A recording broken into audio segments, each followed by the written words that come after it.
hopefully with a single drug or maybe 2 drugs together in the right patients. And we try to pre-identify all that and try to learn from cell experiments and mice experiments. How do we know the right patient group and the right disease setting? And then try to put all these pieces together. We're really hopeful that we'll start to see results.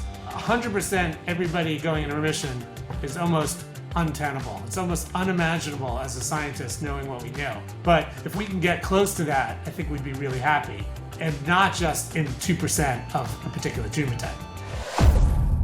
Welcome to Target Cancer Podcast. My name is Dr. Sanjay Juneja. I'm a hematologist, medical oncologist, love talking about education and everything cancer, and not only what's happening today, but really where we're headed, and also known as the Onc Doc on social media.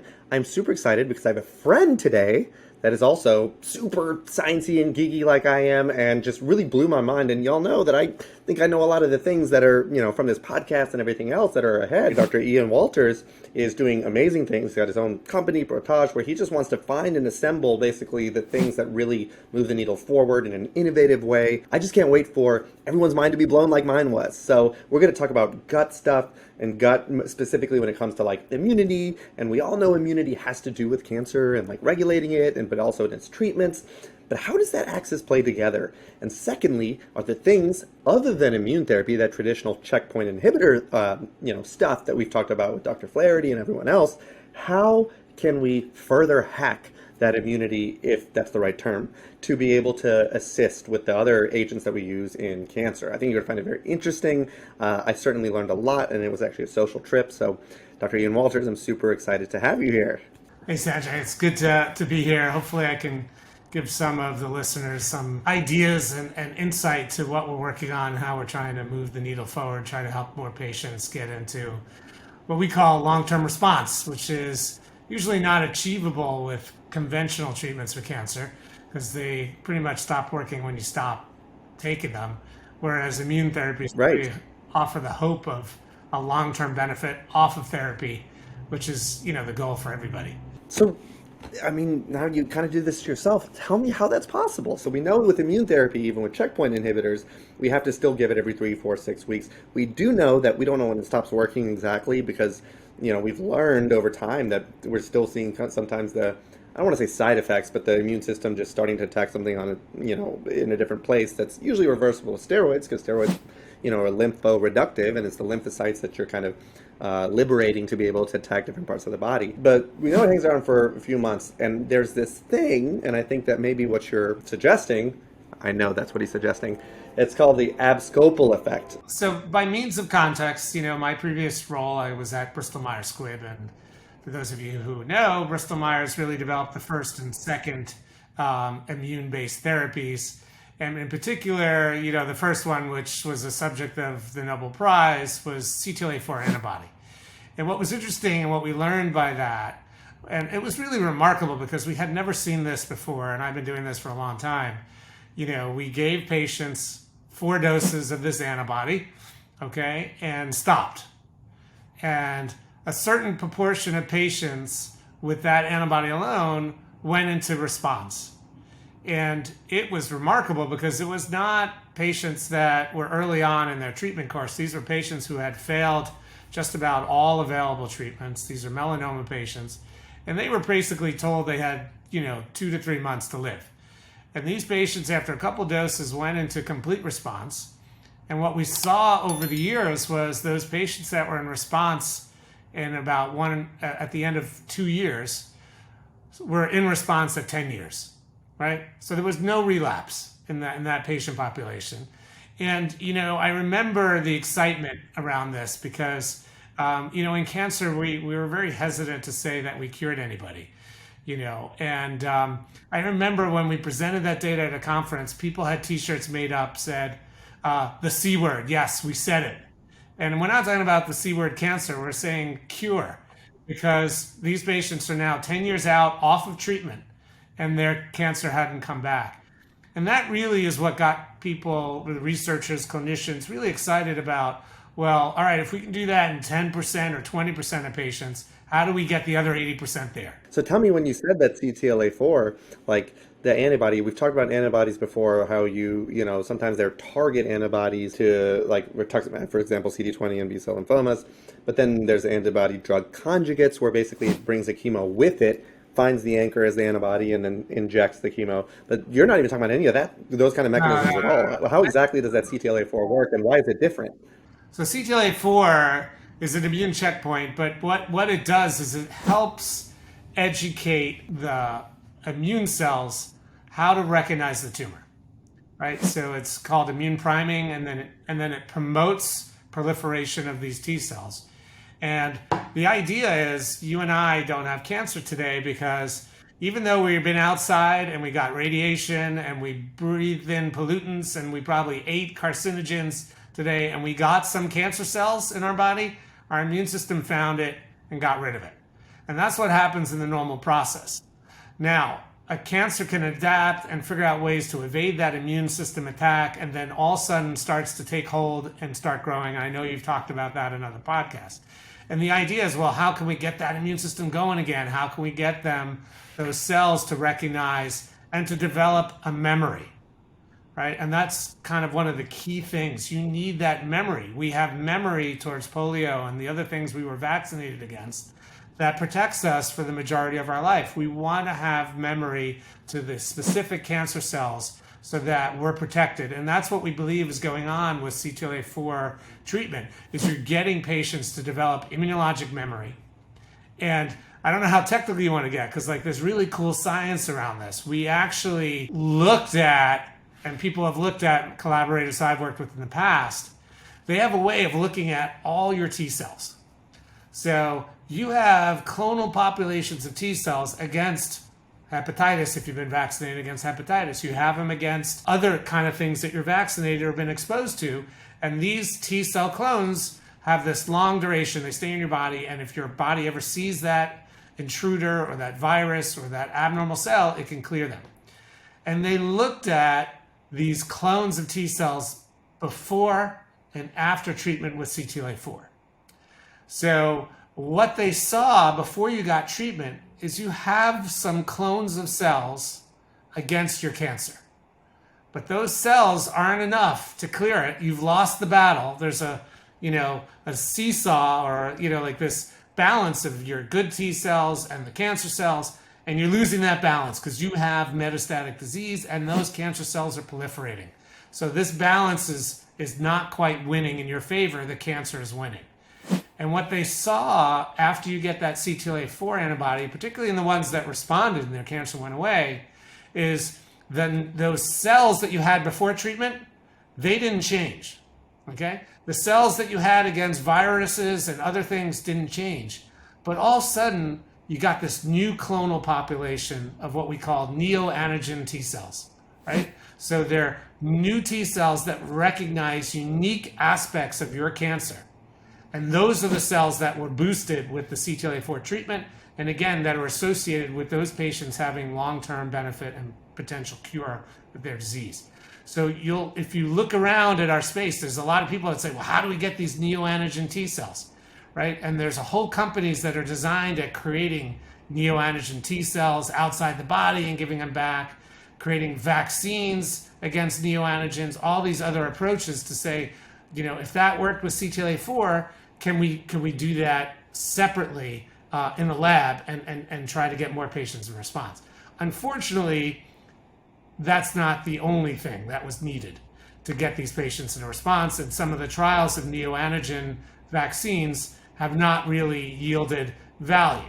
So there's really more complexity to the immune system, some of which we are beginning to understand, and a lot that we don't understand. And as you can imagine, the immune system has evolved over a very long period of time to kind of protect your body. And when the immune system goes haywire, it could kill you. So there's a fine line between, helping promote that immune system to fight cancer versus stimulate it too much and create an attack against your normal tissues. And that's one of the key side effects of a lot of these things. With CTLA4, it was a very important side effect, and it was lethal in the beginning until we figured out how to modulate it. And you talked a little bit about steroids, right?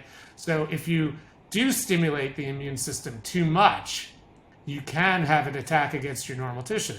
And that could be really uncomfortable depending on where it is. If it's in your liver, it's hepatitis. If it's in your brain, it's encephalitis. If it's in other tissues, lung, pneumonitis, and so on. We did learn over time that you can treat that by trying to dial the immune system back down with steroids. And one of the focuses of me and others with our companies is maybe we can find a better way to stimulate the immune system where we don't stimulate an attack against normal tissue. And then with that, can we dial it up more and get a better anti-cancer response or not? So there's a lot to talk about the immune system to really, really understand that. But one area is, again, figuring out a more specific way to dial it up just against the cancer and avoid the toxicities and the things that limit some of these other treatments. No doubt. And it's interesting what you said about the delicacy. There's so many things where I always say, like, we just need to take a moment and, like, pat our immune system or thank our immune system, for what it's doing with beating the cancer cells. Another one is really that destruction, that fine priming of these lymphocytes to say, whoa, you're a little too hungry. You're like the Raphael of the Ninja Turtles, right? Ralph is he gets them in trouble because he's so hype and eager to go attack things. I'm sure people are like, dude, really a Ninja Turtles reference. I haven't heard that analogy yet. I get your point. I mean, it is the analogy I like to use, and this is a really easy one for people to kind of comprehend, is, the immune system is like the finest race car, right? And if you want to win a race with that race car, you better be sure that you have three components, right? You need an expert driver, and you need to know someone that knows when the turns are coming up, when to slow down, when to speed up, and where to go. And, this idea of neoantigens and recognizing cancer and knowing it's not a healthy cell and it's an abnormal cell, that's the driver, right? That's the giving the immune system the tools to figure out, okay, this is a bad cell. I know that, and I need to get rid of that. And that, unfortunately, doesn't exist in most patients with cancer.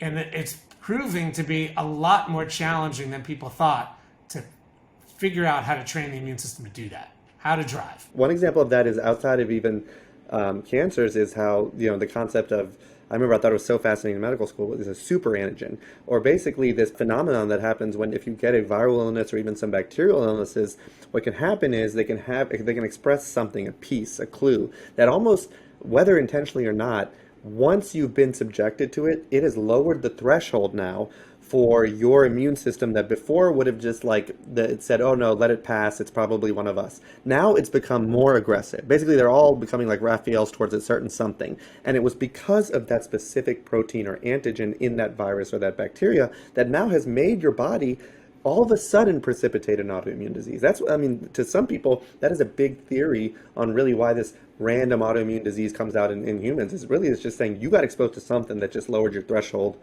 to now all of a sudden, recognize something or as something foreign that or mimics attack it. Something normal, right? So a lot of these, right? Exactly. It looks very similar. Things that you're exposed to, whether it's fungus, parasites, bacteria, viruses, right?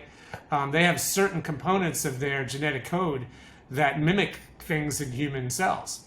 And we know in certain things, H. pylori and things, we've been able to identify what those are. We can try to treat the infectious agent and cure whatever the human disease is with it. In many cases, we don't know the connection. Human papillomavirus, associated with a bunch of different cancers, right? Why is that? It transforms these cells, they replicate unchecked. Again, they evade the immune system and they turn into tumors. And again, we have tools now, vaccines where we vaccinate our kids. Hopefully they never have to deal with that, right? Because we're going to clear those cells before they become a problem. So that's a cool way. But, we have to talk a little bit about cancer vaccines, right? I mean, there's so many different vaccines being tested out there. And, the goal, again, is to train that driver, train these cells, the immune system to identify what's a bad cell and how to do that. And you know what? Even in some of the animal models, they look promising. They've gotten to the clinic. They've been a huge disappointment. That's because, again, cancer sits in a tissue, right? And oftentimes when we study in animals, it doesn't sit in the tissue. It just sits on the surface of the skin, and it's not the same. But cancer develops over a long period of time in an organ and then puts up its defenses and creates its protection. And that's the tumor microenvironment. Right. And that microenvironment is, specifically designed to prevent these immune cells from coming in. And, you can see when you give a vaccine, you train a bunch of the immune cells. You train these assassins to go out and find the cancer, but they can't get in. They're stuck outside. It's interesting. Right. Biopsies, we see all these cells lined up around the tumor. They can't get in. They're all trying to do their job. They can't get in.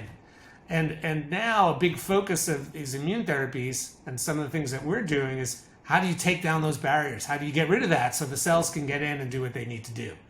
So one of the things that downregulates the immune cells, and you've talked about this, is the PD-1 checkpoint, right? It's another kind of brake signal. Right. And to use the car analogy, we have a driver, and now we have some guy who's got his foot jammed on the brakes, right? So these T cells can't get moving because the brake is on, right? It's really interesting, and that was the second checkpoint that we worked on when I was at BMS, and it's really become transformational for the way we treat cancer, right? It's approved in 14 different tumor types. They're predicted that somewhere close to 80% of all cancer patients in the developed world will get a PD-1 type of therapy at some point in their treatment course, right? I mean, it's foundational the way we think about managing patients. Well, when we did our first study in melanoma at Bristol Myers, 30% of the patients responded. Better than nothing, and those responses were pretty durable, but we didn't cure everybody. What happened there? In some of those cases, right, the defenses were up, and those cells that we're trying to unleash can't get into the tumor. Some cases, they're missing the good driver, and the immune system can't tell. So it's really interesting. And there's this recent publication that I want to highlight that was super cool, and it really illustrates the power of this approach. So why does a PD-1 therapy work in lung cancer and melanoma? It's pretty clear. If you look at those tumor types, there's a heavy component of environmental exposure. You're exposed to radiation in the environment. That causes mutations in your skin cells. And you know what? A melanoma to the immune system looks very different than a healthy skin cell. It has tons and tons of mutations from all this environmental exposure. Same thing with lung cancer, all the things that we breathe in on a day-to-day basis, the highest mutations. And when we looked at, okay, what's different between the 30% that responded and the 70% that didn't respond to the drug, we saw that the ones that respond tend to have a ton of mutations.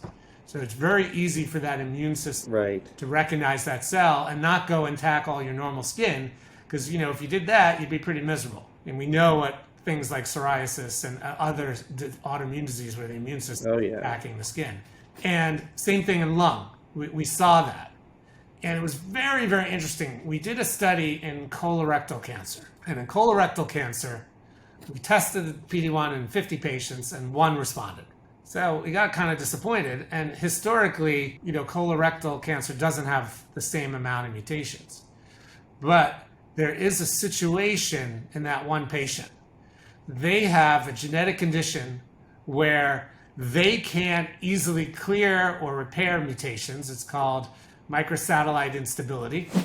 And that patient accumulated tons of mutations just like the skin cancer patient. So it was interesting. It prompted because they couldn't repair them, and so therefore. So they build up, and now you have it was a like population of abnormal cells that's recognizable by the immune system. So just taking your foot off the brake, there's already T cells there. There's already the driver that knows that's a bad cell. All you have to do is take your foot off the brake, and then you can drive that car. So Merck went out, and I think we're one of the first ones in this area, and they said, all right, well, let's look across all the different tumors. And for the first time, they were able to get approval for a drug, not for a tumor type, right? So it's not just colorectal. Right. It's for any tumor type that has this genetic abnormality, microsatellite instability, where you can target these high mutations, regardless of where the tumor is located or where it originated. So when you look at that, they got about 40% of patients, again with that MSI microsatellite abnormality, to respond. Not all of them did the tumor go away, but they got responses even in patients who had failed everything. What was so cool, and this is really a small study, it was published in the New England Journal in June, a group of docs said, all right, well, instead of going in patients who have failed everything and have gotten chemo, which sort of damages the immune system and all this other stuff, why don't we go in patients who have this microsatellite instability, again in rectal cancer, so a subset of colorectal cancer, when they have a solitary tumor, before we usually do surgery, and then after surgery give them chemo and radiation. And we'll give them 6 months of this PD-1 antibody, and we'll see what happens. And if the PD-1 antibody doesn't clear the tumor, then we'll give them the chemo, the surgery, and the radiation. And you, as a practicing oncologist, know if you do chemo, radiation, and surgery on the rectum, those patients' quality of life is pretty bad. They have sexual dysfunction, bowel dysfunction, pain, just really, really bad. And the first 12 patients, you know what? Every single one of them, the tumor went away entirely. And they were able to avoid surgery, radiation, and chemotherapy. 100% of patients had a complete remission. Really unusual. The day the study came out, I got about 50 to 100 direct messages, like a slide in the DMs kind of phrase, all about what is this miracle drug and does it qualify for X, Y, and Z. But you made two very good points. The dostarlimab, right? That's, it caused a lot of buzz. But the key that you highlighted that I'm glad is these were people with completely untreated. We've used, and I have to explain how it's, in rectal, it's only about 2% of rectal cancers that have MSI or be what's called, MMR deficient. So their mismatch repair proteins are deficient. They can't repair them, and therefore you get this really dirty. The example I use is if you walk by a couch where somebody keeps the house really clean and dusts everything, and you walk by fast and this big dust ball all of a sudden comes out from under the couch, and you're so embarrassed, and you're like, this thing is dirty, I swear I dust all the time, and it's like, it's not that you weren't dusting, but it grew big because you just could never see it. Well, all of a sudden, when you introduce this PD-1 or PD-L1 kind of interface, that is the equivalent of making that dust ball come out of the couch and clean it. And therefore, with an intact immune system, without the chemo, without all the other stuff you've done, it wasn't surprising that we saw that, but it was definitely even above what we could have imagined because we just don't look at it until people have been treated or are widely, stage 4. Well, I think the general mantra amongst our immunologists is that the earlier you can introduce these immune-based therapies, the better off they are. I think the moral of that story, though, is patient selection. And that's really what we're all trying to do in all the work that we do, is match the right patient to the right drug. So in that particular setting, that was the right patient for that drug. And that's really the hope, that we're going to find that's the way to those settings for other tumor types and other settings, and not just the 2% of the patient population. But clearly, using the car analogy again, all those patients had a pre-existing immune response, right? Because we talked about that, the immune system recognized all the mutations that they have accumulated. Maybe that early on, they hadn't developed all the defenses in the tissue to prevent the immune cells from coming in. And again, you got your expert driver, you got your foot floored on the gas, and you finally just take off the brake, and boom, you get to the finish line really fast. So that's what we're trying to do for more patients and figure out more ways, because we talk about it like it's kind of simple, right? It's so easy. Oh, foot, brake, steering, it's not that simple. It's probably the most sophisticated race car with 50 different controls that need to be all in the right position in order to get that type of response. And that's what we do as scientists. We go and we look to match the right situation with the right drug. And what we do at Portage, and I have to mention my company because I'm really excited about what we do, is look for drugs and pathways where with just one drug, we can impact 10 or 15 of those controls. Because we know it's a complex situation, and we're not going to be able to keep adding, we have a specific drug that does one control, and we're going to add that to another drug that does another control, and we're going to add it to something else, and then before you know it, you need 15 different drugs, and they have all different interactions and toxicity overlaps and things like that. So we look for specific targets that can impact multiple things and they can play multiple roles. So hopefully with a single drug or maybe two drugs together, again, in the right patients, and we try to pre-identify all that and try to learn from, cell experiments and mice experiments, how do we know the right patient group and the right disease setting, and then try to put all these pieces together.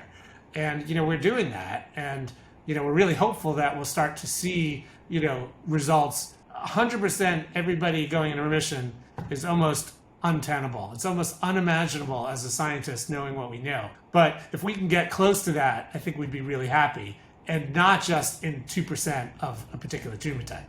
And that's the hope, right? We're trying to match the right drug, the right patient, and find the patient groups where it's 60% of the patients or 80% of the patients that could benefit from a particular treatment.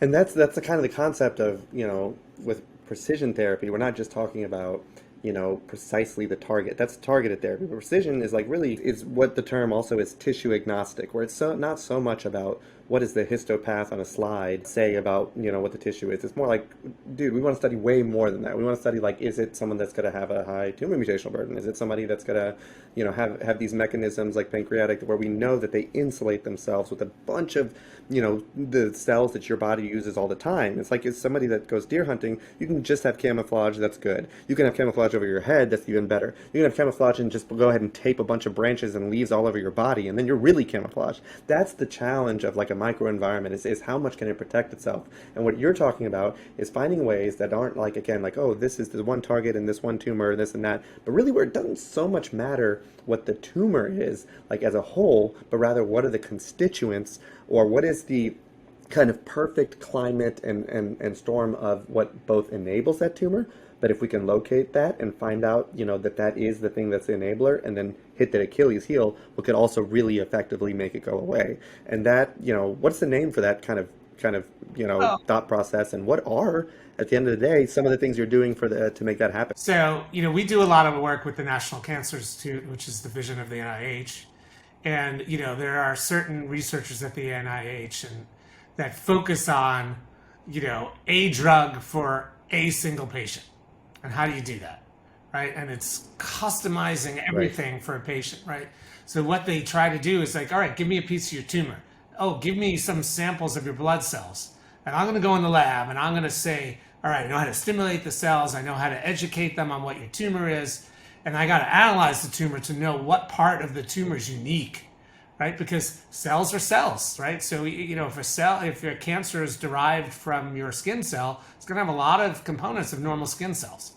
And what really is the part of that cell that I can isolate and say is specific to your tumor and it's not going to cause a reaction to healthy tissue? And what's unique about the work that they do at the National Cancer Institute is, turns out everybody's different, right? So you could do 100 people and you're not going to find an overlap, right? And everyone needs a specific, and some people, they can't find anything unique about it, right? And they can't even try this approach on them. And it really sets the stage regardless of what how the tumor complex this is, right? So I know you've talked about CAR T cells, and now they're doing CAR NK cells and CAR gamma delta T cells and CAR iNKT cells, and these are all, again, approaches to say, look, we want to create those professional assassins in the lab. We can make billions of them, right?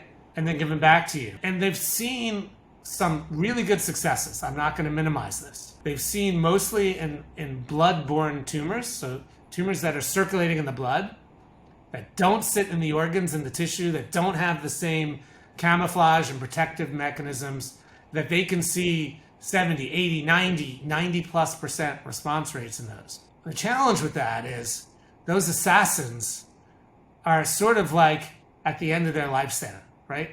They got a limited life that they can go stick around and fight cancer. And if they don't kill every single one, eventually those cells are going to regrow and that cancer is going to come back. Right. So we've seen some of these phenomenal, tumor goes away quickly. Patients feel great. But 6 months, 9 months, a year later, the cancer comes back. Because in order to have that long-term benefit that we talked about before, like with CTLA-4 and stuff, you got to get that memory, right? And that process to get memory cells that are specific against your tumor is a complex one, right? We got to educate them. You got to, stimulate a helper response. You got to get a memory response. It's this whole adaptive component of your immune system that you get when you are immunized, and you train the immune system to develop this long-term memory. And unfortunately, these CAR T-cell approaches really don't always do that. It's a phrase of basically saying like, there's like nothing like the real thing or the original. Like, it's like at the end of the day, it's that, it's the original that is like you're trying to basically mirror it. But there's just nothing like the original. And it sounds like, and I just want to press you, it sounds like you're building to tell me how we can make it prolonged or sustained, because, you've identified the problem on what happens with like the getting really excited, but then it waning off. So, I'll give you an example. One of our drugs, like I said, hits all these different pathways. So it's able to stimulate direct killing of the tumor. And when you kill the tumor again, then you get those antigens, so you can start getting the immune system to recognize the tumor. And then it promotes this adaptive response, right? Which is, all right, how do I train the normal process, right? How do I get those memory cells? And that involves dendritic cell activation, NK activation, B cell, antigen-specific T cells. We can go through all the different cells in the adaptive immune response. And you know what? The same product also takes down the camouflage or the barrier. So it can correct what we call in a suppressive tumor microenvironment to make sure that those immune cells can get into the tissue. And, we recently launched a collaboration with a major academic center, Stanford University, and we're going to see if combining like this bioengineered attack force, right? Billions of cells that we're going to put in, and we're going to educate them to really make sure we get rid of the tumor, in combination with a drug that helps promote the adaptive response, helps take away some of the camouflage. That combination could give you the best of both worlds, a very quick elimination of all the active tumor cells, and then this promotion of the long-term, more natural immune response inside the body. It's not something we do in the lab. This all happens inside the body in the normal kind of way that the body knows how to do this. Can give you the best of both worlds. And that's kind of a cool new approach that we're trying to see if we can do that. It's like how a sports team, a lot of times, things can look great if we're kind of prideful in the South, and with football, it's hot, it's humid. I'm like, these, people in thinner air climates and 70 degrees may think they're hot, quote unquote, and then they come here, and then, that's what I think that's part of the reason anyway. Football, it says like, that's why we're so tough and strong. But same thing, you can see things that look really good in one environment, but the environment, in your precise environment, is where it's really important. So if you can really kind of acclimate, if you bring the team in like, the week or two before the actual battle, quote unquote, or match, like that's the best kind of circumstances. And that's why I think there is a lot of attention. There's a lot of excitement about engineering things and putting it in, but really having that stasis and environment of all the variables essentially is something that's pretty desirable. And I know that's where people are kind of still saying, again, just got to go to the original, as good as we think we are. Can I add one thing to the football analogy? So the way I describe it to people is a lot of companies and scientists are working on their MVP. And one MVP is not going to win you a football game, right? You need a team. And that's the thing. Like, you can make a CAR T cell, and that's your MVP, right? That one cell, and that's great. And that MVP may be able to make an amazing play and get you a touchdown. But it's not going to win you the game. It's really a team effect. And that's why I'm saying it's going to require combinations, most likely, right? It's going to require combinations. And you really want to find the key areas where you can impact all these different players, mobilize the whole team together to get the best chance of this long-term response that we're all trying to get. And that's that was my second question. Like, a whole bunch of our drugs that we develop are multifocal. So you go, well, what's the downside of that? Well, the downside is it going to be more toxic, right? And it really depends on this hierarchy of cells, right? Now, if you are able to impact one normal cell and have that cell impact all the other normal processes, maybe you will not get the toxicity of you just taking one thing and turning it up to 11, if you like the analogy with a spinal tap, right? Oh, I haven't So, seen that. you know, Oh, yeah, yeah, yeah. CTLA4 and things like that, sometimes they're turning one little thing up to like way higher than it should be. And then that's where you start getting toxicity and all that. Well, we're just trying to say, let's make sure the normal process and the normal cascade of things that need to happen in the normal way inside the body. And we just are kind of stimulating that. Facilitators of that, yeah. And that answered my question, which was you said our product, but really what that means is it's obviously recognizing the different pieces and parts that go into it. And I just had spoken to, Dr. Siddhartha Mukherjee, Pulitzer Prize winner in peripheral maladies, and his point, to build on that, I think anyone that listens to these podcasts now is saying this at the dinner table all the time. It's all about multiple ways and strategies to attack it. It's take away the microenvironment, the moat that protects the castle. How do you make that go away? Do you starve it? Do you just make sure that, okay, I can't go in the castle and kill them, but if I just keep the way from food to and water to get in, that's one strategy. And then the attack and all of these things. But Dr. Mukherjee was saying what his focus on too is exactly what you're saying, but the sequencing too, because now it's not just a matter of doing all these different like pathways and doors at once, but the order in which you do them. So if you do chemo at first to just reduce the burden, he said you want to reduce the burden because if you have 1 billion cells versus 1 million, your chance of having a refractory clone is just higher. It's just simple math. It's not simple math, it's logarithmic math.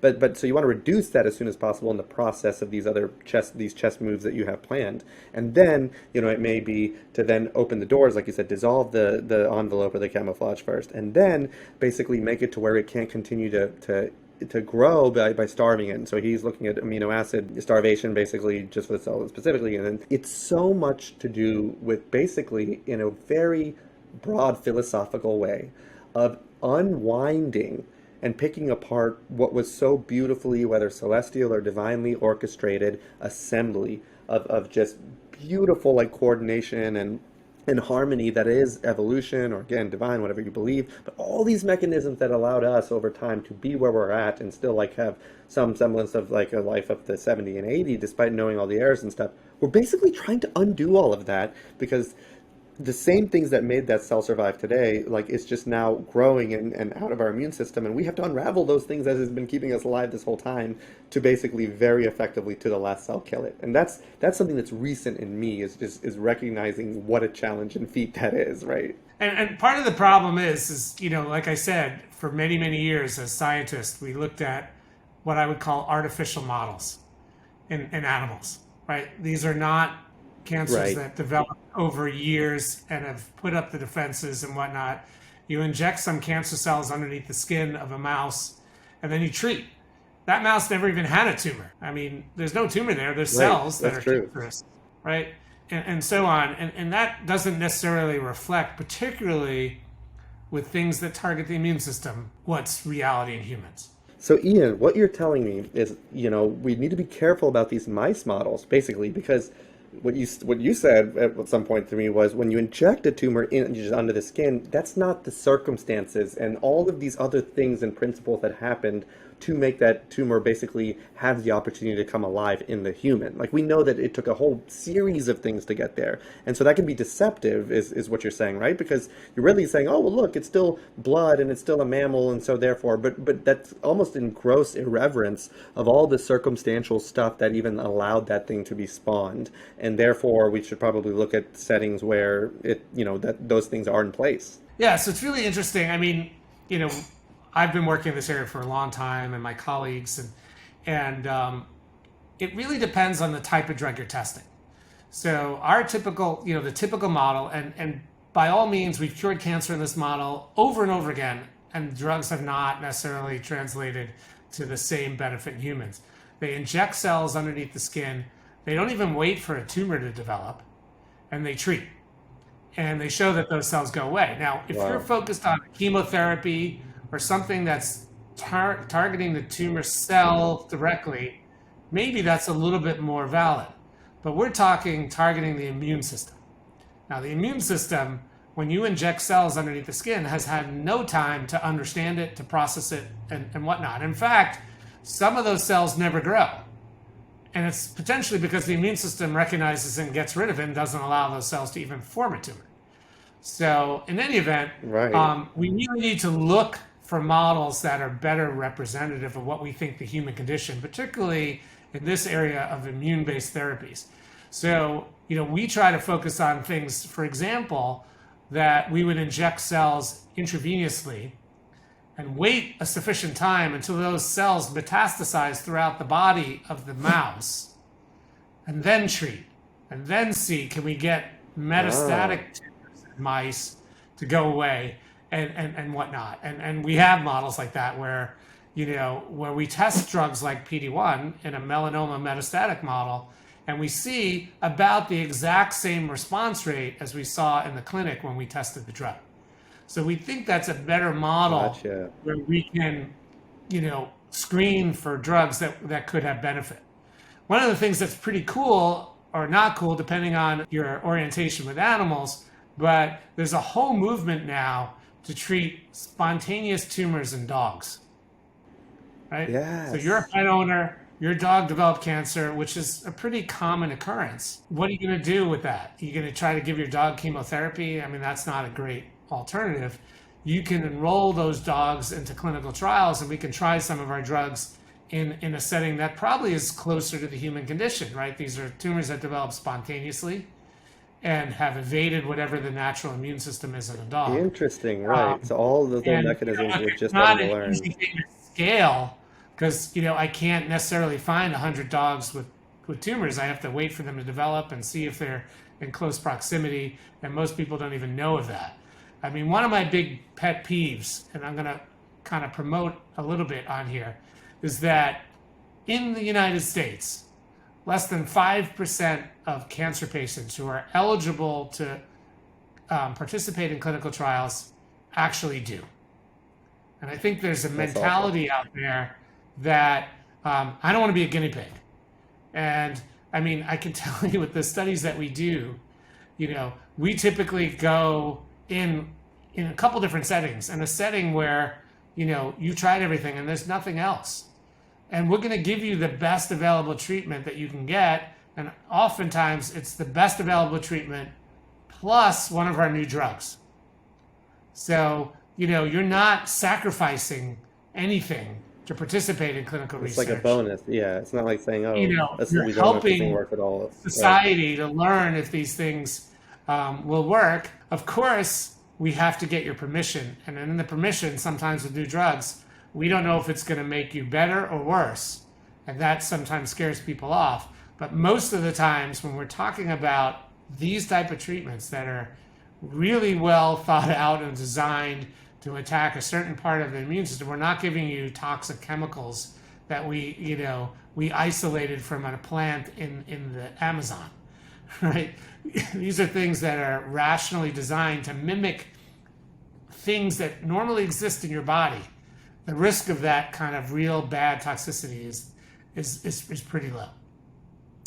But For if sure. people were more willing to participate in clinical trials, we would have way more drugs for cancer and we'd be able to help a lot more people because it just takes so long to be able to test these things. And if I can have any message to anybody listening, is don't be afraid. Okay. Most time, the best care you'll get will be in a clinical trial. And you never know if you're going to be one of those 100% that are cured, and the only Exactly. way to find out is to participate. Dr. Ian Walters, it's been such a pleasure, and you absolutely nailed it. It's just we couldn't say this even as recently as 10 years ago, other than melanoma and immune therapy. But now, if you can accept at least that there's billions of dollars going into a field and science and development, and to say that now these things are where you find them on trials, and the trials that we see out there that have the data, like the Starlimab. I mean, it's an exciting time, and I'm sure everyone agrees. I think we're just gonna have you back and just get into now all the gut and immunity stuff, and then updates on what y'all are finding because it's exciting, and I think it's also humbling, all the things you shared about the different pathways and the trials and why it looks promising and then isn't, and then what we're finding and learning about why it isn't or why it works and then stops working. So it's humbling. I hope it helps people appreciate kind of why it's so challenging to not find the cure, which is my pet peeve. We know it's not the cure now. Like we know enough to say that it'll be maybe most every disease process be cured with a constellation of multiple drugs and therapies. So it's challenging, but it's been an absolute pleasure. And where can people find you? Do you have social media? Can they see what you're doing? Have you? published? My company does some social media. I'm still a little bit behind the curve on doing my own personal social media, but the name of our company is Portage Biotech, and you could follow us on Twitter and LinkedIn. We have a website, portagebiotech.com, that talks a little bit about our programs and what we're doing. Like, we can't do this by ourselves, right? I gave up the practice of medicine in order to kind of devote myself and work around the clock to see if we can prevent, our friends, our family, and everyone from having to endure this terrible disease and treatments that are not really getting the job done. See if we can move the needle. I've been fortunate to contribute now to 5 new drugs coming to the market and helping a lot more patients than I could have ever done as a practicing doctor. We have 14 drugs that we're working on right now that do all these crazy things that we didn't have time to go into. But, we're really trying to make a difference. Hopefully, we find the right patients that could benefit from these things. And people are more willing to kind of put their trust in their doctor's hands as far as trying these new treatments. And we can, accelerate the pace of innovation. That is amazing. And what brought us together in part is because of XCures, where basically that is one of the trial databases that exists out there. But a lot of my patients in that same setting, either options are limited or we want something that, a little more promising than the next option. And that's where you can get queried for basically, the drug trials that you offer and all the people that are doing exactly what you're doing. I want it to be collaborative as you do instead of like, don't look at them, look over here. We all just like, dude, let's just do everything we can collectively to just move the needle. And XCures is one example. There's many others but if you don't feel like you've been adequately, I guess, explored or considered for trials, these are, ways that you can do it from home in any community. Yeah, I mean, to try to find those things. it's definitely hard. And everybody around in my network always comes to me for help on this because it's not easy to navigate as a layperson, right? There's www.clinicaltrials.gov where we're all mandated by the government to post our trials. That's not the easiest site to search as a newly diagnosed person or a family member. I tip my hat to groups like XCures and other patient support groups that are really trying to help patients be educated about their disease, about their options, and to connect them with the right doctors and treatment centers to help them manage this process.